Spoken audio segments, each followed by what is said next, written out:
Karena kasih-Nya, karena salib-Nya, kita ada saat ini. Kita bangga punya Allah yang mati, bangkit, dan saat ini Dia ada di surga. Saat ini Dia melihat kita. Dia mengasihi kita. Kita biji matanya. Kasih-Nya luar biasa dalam hidup kita. Mari kita sembah Tuhan.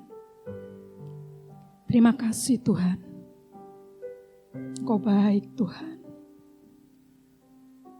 Aku mengasihi-Mu Tuhan.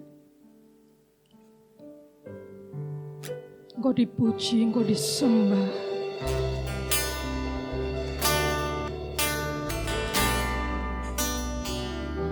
Terima kasih Yesus.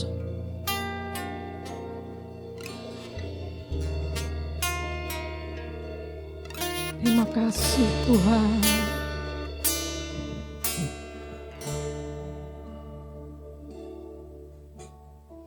Hanya Kau Tuhan di hidupku. Kau berikan hidup yang baru.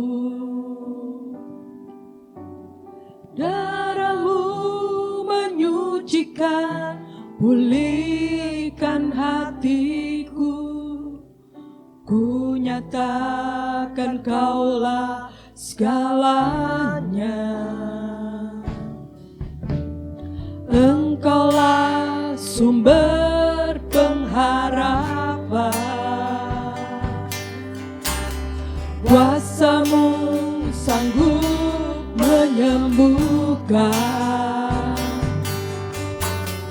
Jiwaku pun berserah hanya kepadamu.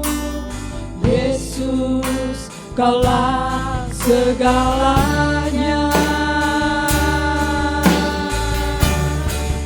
Karena salib-Mu ku hidup.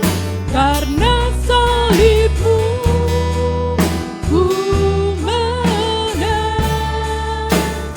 Engkau yang berkuasa sanggup untuk melakukan mujizat-Mu. Karena salib-Mu ku hidup. Karena salib-Mu ku menang. Engkau yang berkuasa sanggup untuk melakukan mujizat-Mu. Karena salib-Mu, kami undang sidang jemaat untuk berdiri. Kita akan masuk firman Tuhan. Kita persiapkan diri kita. Terima kasih Tuhan. Terima kasih Tuhan. Karena salib-Mu, kami boleh hidup saat ini. Karena salib-Mu Yesus. Karena salib-Mu, amin. Terima kasih. Aku bersyukur Tuhan.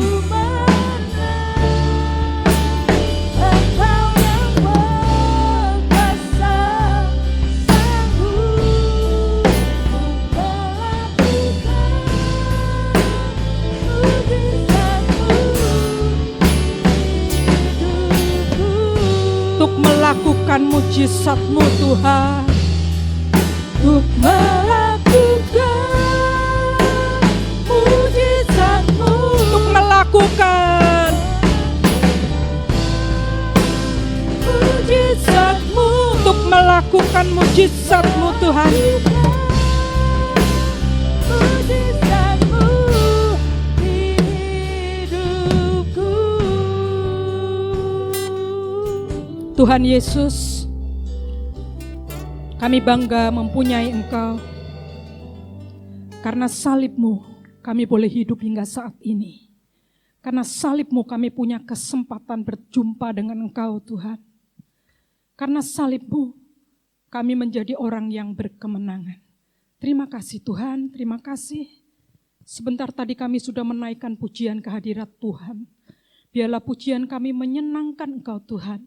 Dan inilah persembahan kami, persembahan hidup kami. Terima kasih Tuhan. Sebentar kami akan mendengarkan firman Tuhan.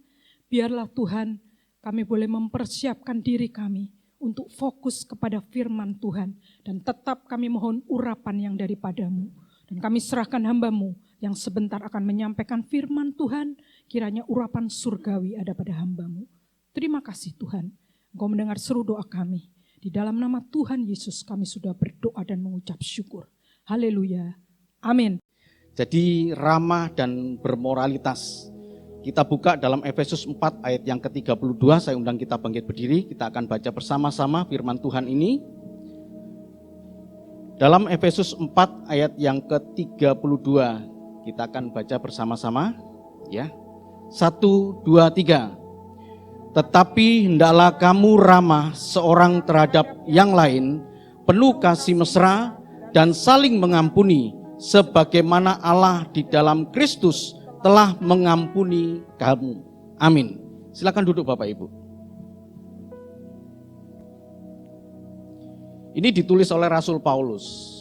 Dan pagi hari ini saya ingin menyatakan kepada Bapak Ibu, banyak tudingan-tudingan dari pihak luar terhadap kekristenan kita. Bahwa kekristenan itu dibangun di bawah pondasi dari Rasul Paulus. Bukan dari Injil. Sebab menurut mereka tulisan Rasul Paulus itulah yang kemudian berkembang dan menjadi pondasi dari kekristenan. Nah, perlu Bapak Ibu ketahui, begitu banyaknya tudingan-tudingan semacam ini, tuduhan-tuduhan bahwa kekristenan tetap dibangun di bawah pondasi batu penjuru, yaitu Tuhan Yesus Kristus. Kenapa Bapak Ibu? Karena Rasul Paulus mengalami perjumpaan dengan Kristus. Dari seorang penganiaya, dari seorang yang jahat, dari seorang yang menolak Kristus sebagai Tuhan dan Juru Selamat. Dan kemudian dia berjumpa dengan Kristus dan mengalami perubahan-perubahan. Perubahan-perubahan inilah Bapak Ibu yang kemudian Rasul Paulus tulis dalam suratnya yang memang dominan di dalam perjanjian baru karena begitu banyak tulisan dari Rasul Paulus. Tetapi yang disampaikan oleh Rasul Paulus tetap karena dampak dari perjumpaan Kristus, dari pengajaran Kristus. Dia mengalami perjumpaan. Jadi bukan secara teori, tetapi secara praktek Rasul Paulus melihat perjumpaannya dengan Kristus itulah yang disampaikan kepada kita semua. Termasuk kepada mereka yang ada di Roma, yang ada di Korintus, yang ada di Filipi. Demikian juga dengan surat-surat pribadinya kepada Timotius. Dan juga surat yang diduga ditulis oleh Rasul Paulus dengan gaya tulisannya oleh Rasul Paulus, yaitu surat Ibrani. Jadi hidup orang Kristen di dalam perjanjian baru ini bukan dibangun dari pondasi Rasul Paulus, tapi tetap dari batu penjuru yang teguh. Batu penjuru itu menunjukkan arah bangunan. Tetaplah Tuhan Yesus. Sebab tidak mungkin Rasul Paulus sebagai orang yang demikian fanatiknya, yang menganiaya, membunuh jemaat, tapi sekarang berubah. Dan mari Bapak Ibu dan Saudaraku yang dikasihi Tuhan, pagi hari ini kita melihat bagaimana pengajaran Rasul Paulus, yaitu ramah dan bermoralitas. Nanti sore akan saya sampaikan tema bermoralitas, tapi pagi hari ini tentang ramah. Efesus 4 ayat 32 ini dikatakan, tetapi hendaklah kamu ramah seorang terhadap yang lain. Jadi ini bukan pengajaran dari Rasul Paulus secara pribadi Bapak Ibu. tetapi berdasarkan dari pengajaran Tuhan Yesus yang berkata, marilah kepadaku hai kamu yang letih lesu dan beban berat. Aku akan memberikan kelegaan kepadamu. Pikulah kuk yang kupasang kepadamu. Belajarlah kepadaku sebab aku rendah hati. Ada makna ramah di dalam pribadi Tuhan Yesus. Dan itu Bapak Ibu dan Saudaraku yang dijumpai oleh Rasul Paulus terhadap pribadi ini. Saya rindu sekali Bapak Ibu dan Saudaraku, kita punya sifat ya ramah. Orang bisa mengenal ini dari gereja Bethel Tabernakel Kristus Anugerah. Dari ramanya. Ya, ketika orang berjumpa dengan kita tidak menunjukkan di depan orang banyak bahwa kita adalah orang yang tidak ramah. Menjadi orang yang ramah. Dan untuk menjadi orang yang ramah tentu tidak bisa dalam waktu sekali dua kali diajar Bapak Ibu. Tentu terjadi pengulangan-pengulangan, dan inilah adalah pengulangan ketika visi gereja kita ini ramah dan bermoralitas. Dan kalau Bapak Ibu lihat dari khotbah-khotbah yang saya sampaikan, juga di YouTube, di Instagram, di TikTok, saya menyampaikan makna mengenai rahmat juga. Jadi ketika kita disenggol orang, ketika kita disinggung oleh orang, difitnah oleh orang, tapi kita tunjukkan kita punya sikap ramah. Sehingga orang lain berkata, ini mesti dari GBT Kristus Anugerah. Saat kita melayani di tempat kita bekerja, orang bisa melihat ini mesti dari GBT Kristus Anugerah. Ya, tidak akan pernah dijumpai ketika kita marah, kita kecewa, kita dongkol, sudah tidak kita jumpai lagi Bapak Ibu. Jadi ini sekedar penyegaran jiwa kita. Sederhana Bapak Ibu, ya sangat sederhana sebenarnya. Tetapi memang Bapak Ibu dan Saudaraku, kehidupan yang berubah itu memang sesuatu perjuangan dalam hidup kita. Mungkin ada di antara kita yang cepat tersinggung, ya. Tapi mari kita lihat potret kita. Wah, dulu saya lebih lagi, tapi kemudian saya berubah. Walaupun belum sampai kepada kesempurnaan, tapi sudah banyak berubah. Ya. Jadi Bapak Ibu dan Saudaraku, mari kita tunjukkan trikmat karakter jiwa kita. Rasul Paulus katakan, bagaimana perubahan itu terjadi? Kalau dulu dia garang, kalau dulu dia keras, kalau dulu dia menganiaya, tapi sekarang dia memberikan pengajaran. Tetapi hendaklah kamu ramah seorang terhadap yang lain, penuh kasih mesra dan saling mengampuni sebagaimana Allah di dalam Kristus telah mengampuni kamu. Ayat ini muncul Efesus 4 ayat pasal yang keempat ini ya. Itu berisi nasihat untuk memelihara kesatuan tubuh Kristus. Ditulis di dalam penjara. Luar biasa kan Bapak Ibu. Bukan dalam keenakan, bukan dalam kenyamanan, tapi justru ditulis dalam penjara. Dalam keadaan yang tidak nyaman, tapi dia bisa memberikan pengajaran, hendaklah kamu ramah seorang terhadap yang lain, walaupun dia mengalami keadaan yang tidak baik. Dan pasal ini kemudian diakhiri dengan ramah seorang terhadap yang lain. Tujuannya begini Bapak Ibu, kalau kita belajar satu pasal saja nih, pasal 4 ini saja, tujuannya itu satu tubuh dalam Kristus. Ini tujuannya.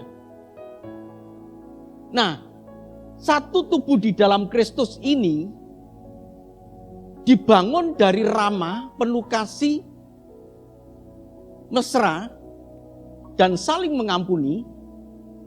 Jadi ini sebuah lingkaran yang tidak pernah berhenti Bapak Ibu.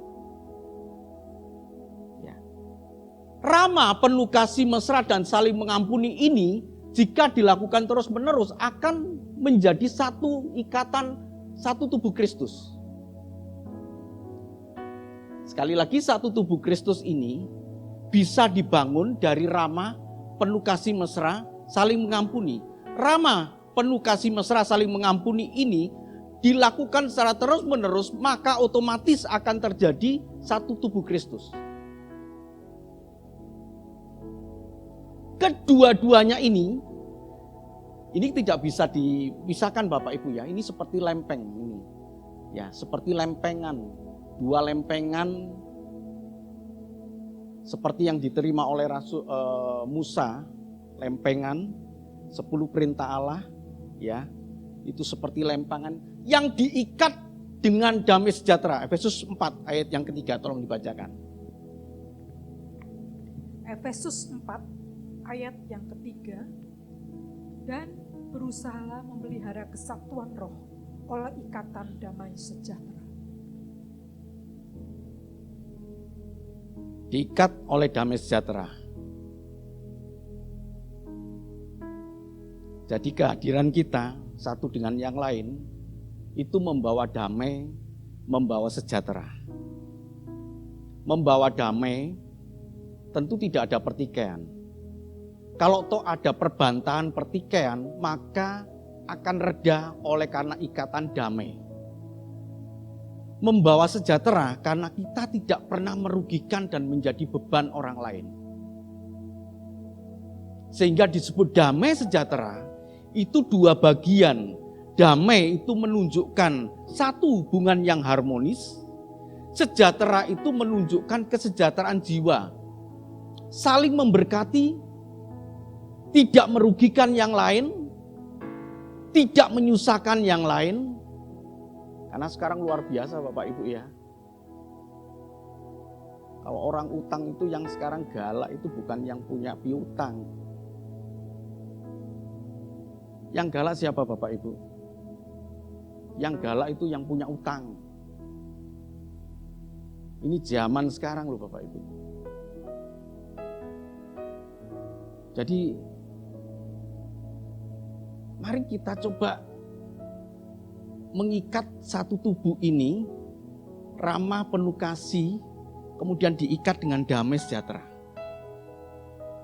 Artinya kehadiran kita di antara kita, di dalam satu tubuh Kristus ini mendatangkan damai, mendatangkan sejahtera.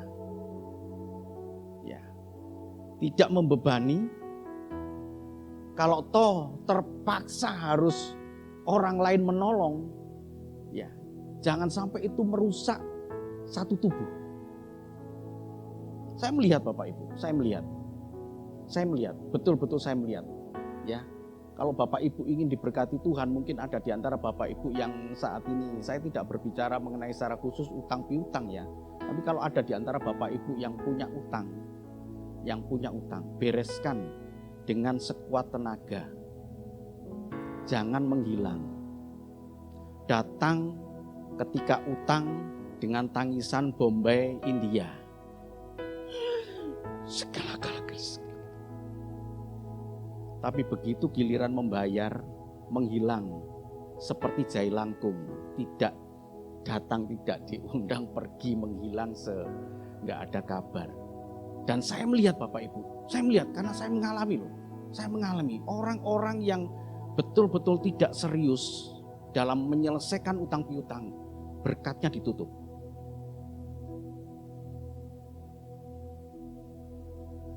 Jadi kalau kita punya utang nggak bisa bayar, datang.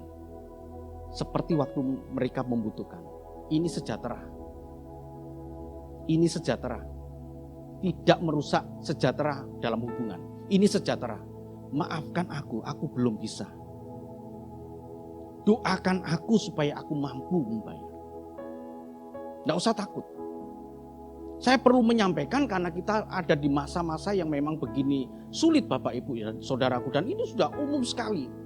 Saling utang piutang itu umum sekali Bapak Ibu. Tapi jangan sampai merusak damai sejahtera. Kalau kita ingin diberkati Tuhan, jadilah orang Kristen yang bertanggung jawab. Jadi Bapak Ibu dan saudaraku yang kasih Tuhan, apa itu ramah? Ramah adalah perilaku yang baik hati. Baik dalam tutur kata maupun dalam sikap serta menyenangkan dalam pergaulan. Penekanannya pada tutur kata. Yang kemudian dia ikuti dengan perilaku, sikap. Itu ramah. Jadi bukan ramah itu orang yang bertutur kata yang keras. Bukan soal intonasi, tapi soal isi. Kalau intonasi, jelas orang Batak bukan orang yang ramah. Karena keras dia. Apa kok? Padahal dia baik gitu loh. Hanya intonasinya saja. Ya, jadi bukan soal intonasi, tapi bagaimana isi dari perkataan itu. Tentu ini berbeda-beda dengan adat yang satu dengan yang lain. Kalau orang Solo, ya tentu Bapak Ibu dan Saudaraku sangat lembut sekali. Ya, monggo pinaran, omahe kobong, omaku kobong ya ludes. Ya, ini memang ya itulah adat. Kita sesuaikan dengan adat, jangan kemudian kita mengatakan, waduh ini omongannya Pak Pasar Ibu kok keras banget ini. Ya memang karena dia Batak, tapi isinya, ya isinya yang penting. Nah kecuali kalau sudah keras, isinya juga nggak benar. Wah itu jauh dari ramah. Jadi ini pengertian. Ya kita satukan hati kita sudah cukup lama ya punya visi ramah dan bermoralitas. Nah Bapak Ibu dan Saudaraku, dua hal penting dalam sikap ramah ini. Menurut Rasul Paulus, dua hal sikap penting dalam ramah ini adalah satu, penuh kasih mesra. Yang kedua, saling mengampuni. Ramah tidak bisa dibangun dari ketika orang salah dan kemudian orang tidak mengampuni. Ramah tidak bisa dibangun dari situasi yang tidak penuh dengan kasih mesra. Tapi ramah dibangun dari dua hal penting ini, yaitu penuh kasih mesra dan saling mengampuni. Dua hal ini Bapak Ibu dan Saudaraku, mari coba kita lihat ya. Apakah saling mengampuni itu sesuatu hal yang mudah? Nanti kita coba lihat. Jadi penuh kasih mesra itu kesadaran usaha seseorang dalam menjaga hubungan yang baik, yang mesra. Ya, tentu ini pakai kata-kata kayak hubungan pacaran gitu ya, mesra banget gitu ya. Tapi mesra itu kan hubungan yang memang intim, hubungan yang baik, hubungan yang diikat oleh damai sejahtera tadi. Ya. Kita tidak saling memfitnah, kita tidak saling punya negative thinking. Bapak Ibu dan Saudaraku, kemarin saya sampaikan di dalam ibadah baptisan air ya, untuk menjadi manusia yang baru di dalam Kristus. Seburuk-buruknya orang yang kita kenal ketika dia datang kepada kita, jangan punya pikiran negatif tentang dia. Misalkan ini, saya tahu orang ini nggak baik, tapi tiba-tiba dia datang kepada saya. Buang pikiran yang negatif itu. Wah, ada apa lagi nih dia? Pasti datang menyusahkan ini. Mau apa dia? Nah, terima apapun keadaan orang itu. Walaupun ujung-ujungnya kemudian kita tahu, lah bener kan? Tapi di awal kita harus punya sikap positive thinking terhadap seseorang. Ini yang disebut sebagai hubungan mesra. Diawali dari pikiran, diawali dari diri kita, diawali ketika kita menyambut seseorang, diawali dari hati kita, diawali dari pola pikir kita kepada seseorang. Bagaimana kita memandang orang itu. Itu mesra. Bukan menghakimi. Bukan menilai seseorang. Itu mesra Bapak Ibu. Untuk apa? Untuk menjaga hubungan yang baik antara kita. Nah Bapak Ibu dan Saudaraku, jadi kalau mau saya, Bapak Ibu, kalau baca di dalam Efesus 4 ini ya, jadi ini pelajaran satu pasal dalam waktu 40 menit ya.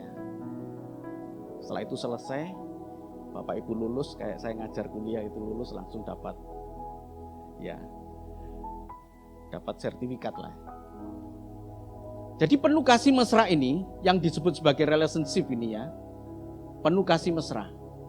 Itu kalau kita baca di dalam Efesus 4, itu ditunjukkan dengan rendah hati. Ya, kemudian lemah lembut, sabar, dan saling membantu. Ayat yang kedua, tolong dibaca. Efesus 4 ayat yang kedua. Hendaklah kamu selalu rendah hati, lemah lembut dan sabar. Tunjukkanlah kasihmu dalam hal saling membantu. Tunjukkanlah kasihmu dalam hal saling membantu. Ya, tentu membantu sekuat bisa tidaknya kita. Jangan paksa kita untuk membantu kalau kita tidak bisa. Karena kalau terpaksa, segala sesuatu yang terpaksa hasilnya tidak akan baik. Tapi dibutuhkan keikhlasan di sini. Jadi rendah hati. Rendah hati ini Bapak Ibu, kita menunjukkan bahwa orang lain jauh lebih penting, itu rendah hati. Bukan kita yang superior. Bukan kita yang di atas dia. Tapi rendah hati itu menunjukkan posisi kita bahwa orang lain itu jauh lebih penting. Saya tidak berkata-kata secara teori Bapak Ibu, tapi inilah maknanya memang. Ketika Tuhan Yesus memandang murid-muridnya dan kemudian Tuhan Yesus mengambil kain lenan, mengikatnya di pinggangnya, dan kemudian Tuhan Yesus mengambil baskom dan kemudian mengisi air dan kemudian membasuh kaki murid-muridnya.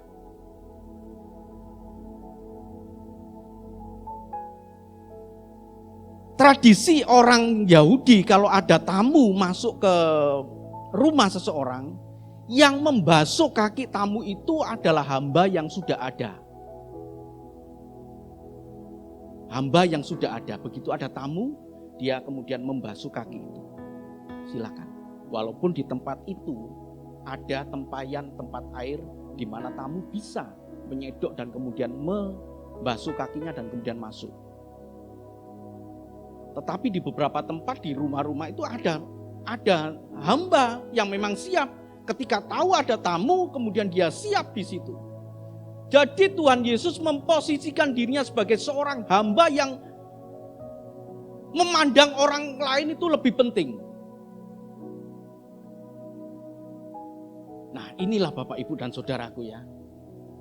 Untuk kita bisa menunjukkan sebuah relationship yang baik, penuh kasih mesra, dari rendah hati, dari lemah lembut, perkataan kita tidak menyakiti, dari lemah lembut, dari sabar, dari saling membantu. Kemudian relationship ini penuh kasih mesra juga dibangun dari berkata yang benar. Ayat 25 dikatakan demikian. Efesus 4 ayat yang ke-25. Karena itu, buanglah dusta dan berkatalah benar seorang kepada yang lain, karena kita adalah sesama anggota. Ojo nglomboni. Jangan dusta Bapak Ibu. Tapi berkatalah yang benar. Karena itu buanglah dusta. Dan berkatalah benar seorang kepada yang lain. Karena kita adalah sesama anggota. Jangan bikin rumor yang gak baik. Ya. Tapi kita berkata benar. Berkata jujur. Di atas jujur ada satu nilai yang lebih baik. Saya ulang Bapak Ibu ya. Jujur aja udah susah loh. Orang jujur itu sudah susah. Tapi di atas jujur ada yang nilainya lebih baik daripada jujur. Yaitu bijaksana. Kalau orang jujur itu mengatakan apa adanya. Tapi orang bijaksana mengatakan yang perlu dikatakan. Bisa aja saya ngomong apa adanya. Saya menilai Bapak Ibu apa adanya. Satu contoh saya misalkan menilai. Ya, Lydia Prayoga ini. Saya bisa mengatakan apa adanya. Jujur nggak saya? Jujur. Ya. Kalau dia itu nonton TV, 5 menit TV yang nonton dia. Jujur nggak? Jujur. Tapi perlu nggak saya sampaikan? Nggak perlu. Maka di atas jujur ada bijaksana. Ketika Bapak Ibu melihat seseorang dan kemudian, Pak Ferry jalan sama perempuan loh. Ngomong apa adanya, jujur. Tapi kan Bapak Ibu belum tahu siapa dia. Nggak taunya saudaranya. Tapi sudah ngomong apa adanya. Aku lihat Pak Ferry jalan dengan perempuan. Jujur, jujur. Bijaksana? Enggak. Di atas jujur ada nilai yang lebih tinggi. Jujur saja orang bisa berkata tidak baik, tidak benar. Berkata dusta. Bukan aku kok. Bapak Ibu lihat kan? Yang kalau di TV-TV itu, yang kalau ada anak jalanan yang kemudian ditangkap, di joknya itu kemudian sudah ada ditemukan bukti, ya kan? Sumpah demi Allah bukan aku ini punyaku, sumpah demi Allah. Padahal sudah jelas.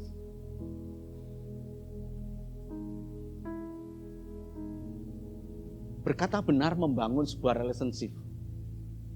Perkataan yang baik yang membangun. Nah, ayat 29 berkata demikian. Efesus 4 ayat yang ke-29.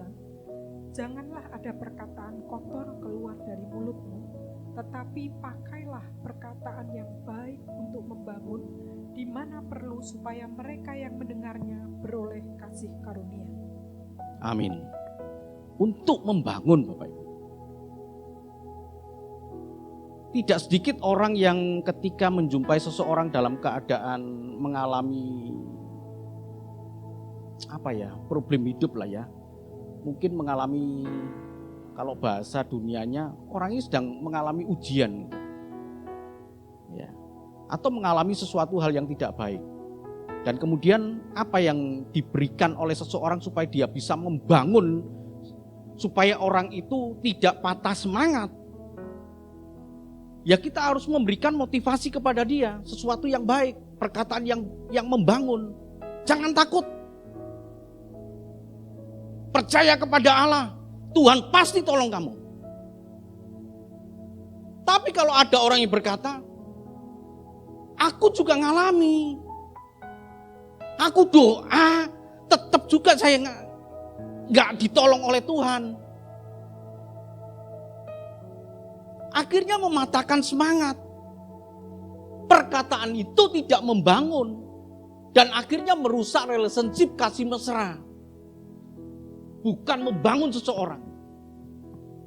Jadi Bapak Ibu dan Saudaraku yang kasih Tuhan, inilah yang kita coba bangun terus menerus dalam kehidupan kita. Bagaimana kita ramah dalam hal penuh kasih mesra. Yang kedua, ramah saling mengampuni. Jadi saling mengampuni itu sebagaimana Allah di dalam Kristus telah mengampuni kamu. Firman Tuhan tadi berkata. Lalu apa maknanya? Saling mengampuni itu adalah pihak yang berdosa membuka diri. Coba Bapak Ibu, hubungan suami istri. Kalau ada salah satu yang bersalah, bisa nggak kita membuka diri kita? Aku salah. Membuka diri. Kemudian pihak lain, jadi membuka diri dengan bertindak jujur atas dosanya. Sedangkan pihak lain membuka diri untuk melepaskan pengampunan. Ini yang dimaksud dengan saling mengampuni. Dalam Matius 6 ayat 14 sampai dengan yang ke-15 dikatakan, kalau kamu tidak mengampuni, Bapamu yang di surga juga tidak akan mengampuni. Jadi ini berat Bapak Ibu. Tapi ketika kita melepaskan diri, melepaskan pengampunan kepada orang yang mengaku bersalah, jujur, maka Bapa yang di surga akan memberikan kepada kita kelepasan. Jadi saling mengampuni kalau kita lihat di dalam Efesus 4 ini Bapak Ibu, saling mengampuni ayat yang ke-32 itu menghindarkan diri dari rasa kepahitan. Ayat 31.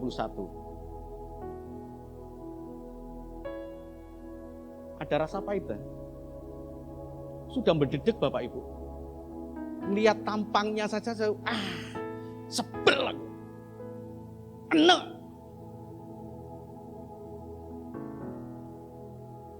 Ini nggak bisa ini. Ya. Nggak usah kita membuat akar kepahitan dalam diri kita, nggak ada gunanya. Sebab orang yang kita pahiti, belum tentu dia enak-enak saja, aman-aman saja. Akhirnya merusak kita sendiri. Yang kedua, menghindarkan diri dari pertikaian fitnah. Ayat 31. Ayat 31 juga mengatakan menghindarkan diri dari geram dan marah. Hindarkan, nggak usah. Nggak usah punya akar kepahitan, nggak usah punya pertikaian, fitnah, apalagi kemudian fitnah ya. Kalau orang yang sudah memfitnah, dia akan coba cari teman untuk membuat musuh dari orang yang tidak kita suka. Percaya Bapak Ibu. Ya. Ketika kita tidak melepaskan kepahitan dan kemudian muncul di akar kepahitan ini muncul pertikaian, muncul fitnah, maka orang yang punya akar kepahitan itu akan mencari teman sebagai teman dia untuk memusuhi orang yang kita tidak suka. Padahal nggak ada hubungannya tadi.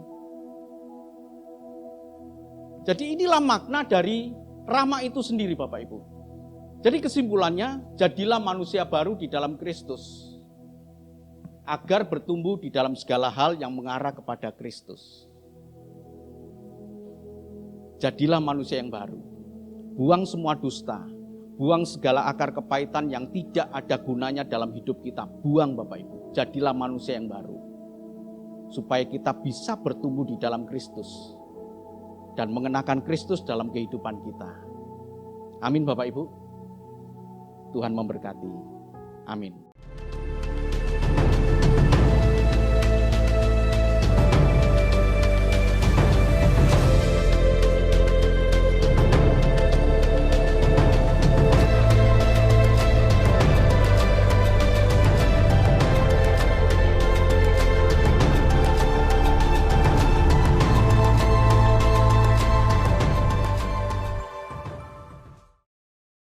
Sungguh baik Engkau ya Bapa.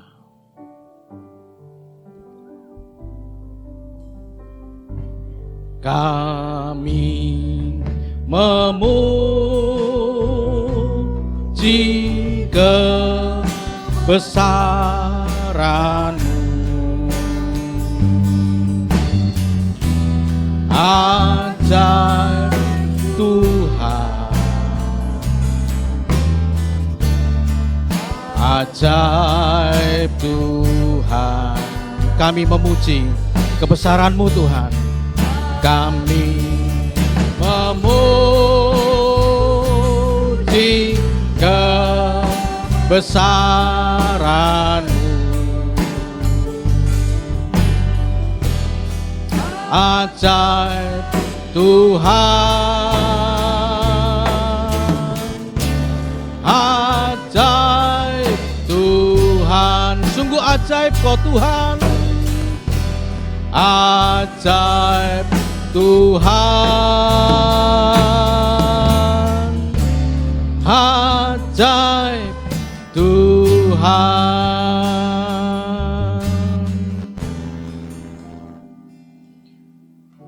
Sebentar kita akan bersekutu dengan doa Bapa kami yang diajarkan oleh Tuhan Yesus. Dan doa ini mengandung begitu banyak tanggung jawab yang harus kita kerjakan. Karena itu berdoalah demikian. Bapa kami yang di surga, dikuduskanlah nama-Mu, datanglah kerajaan-Mu, jadilah kehendak-Mu di bumi seperti di surga.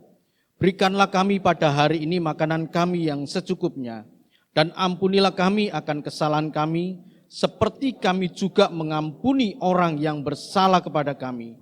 Dan janganlah membawa kami ke dalam pencobaan, tetapi lepaskanlah kami daripada yang jahat, karena Engkau-lah yang empunya kerajaan, dan kuasa, dan kemuliaan sampai selama-lamanya. Amin. Terima kasih Tuhan.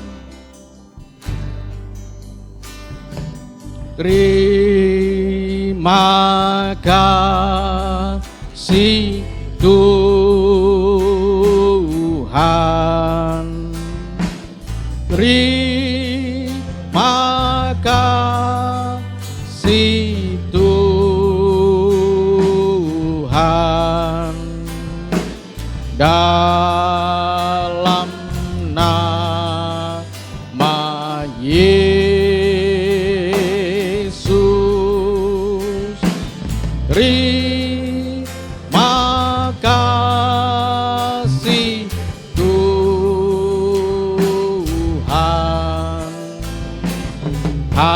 Haleluya.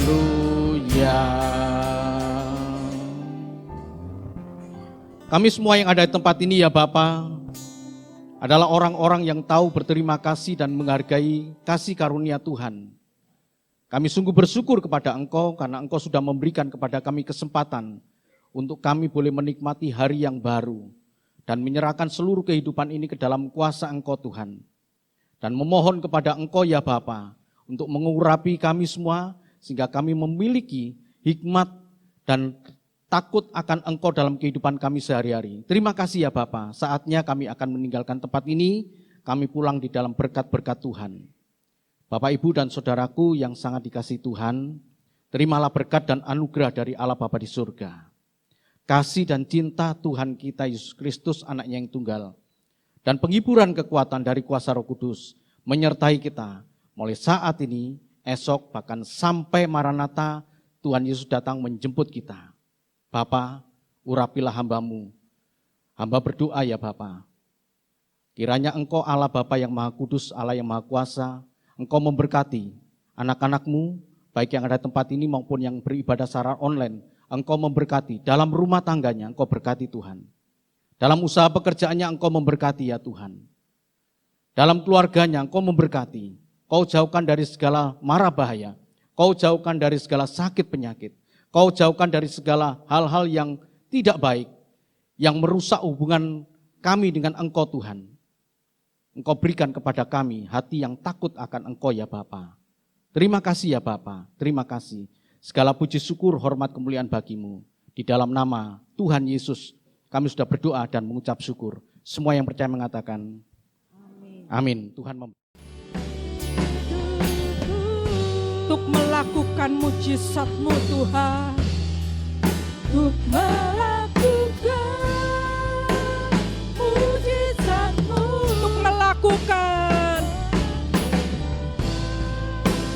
mujizat-Mu, untuk melakukan mujizat-Mu Tuhan.